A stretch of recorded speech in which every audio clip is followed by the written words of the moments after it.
Привет, Степан. Привет. Как тебя зовут? Меня зовут Катя. Запомни. В случае пожара не пользуйся лифтами и эскалаторами.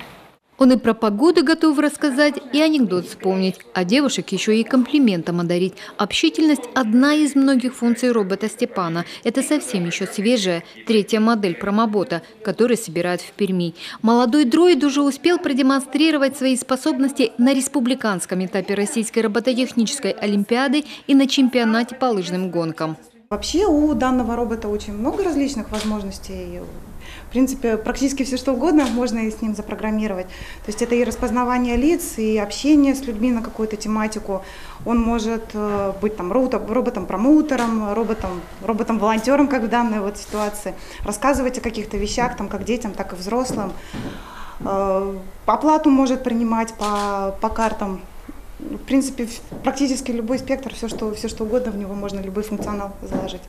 Он может выражать и радость, и печаль, и даже любовь. Способен сфотографировать человека и тут же показать снимок. А еще умеет подстроиться под рост собеседника, если, например, перед ним ребенок. Это очень важно. На коме ВДНХ промоботу предстоит проводить ликбез в первую очередь среди детей. Мы выбрали с коллегами 10 основных правил пожарной безопасности.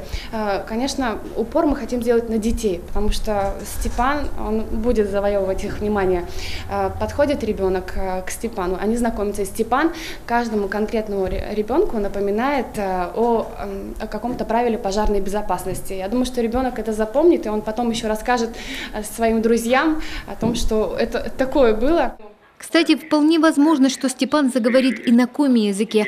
Фразы для него уже готовы. Впрочем, это не единственный сюрприз, который приготовила региональная противопожарная служба. Но коми ВДНХ детей ждет профилактическая территория «Малыши-карандаши» и игра «Пожарный крокодил». Елена Кононова, Василий Янин, телеканал «Юрган».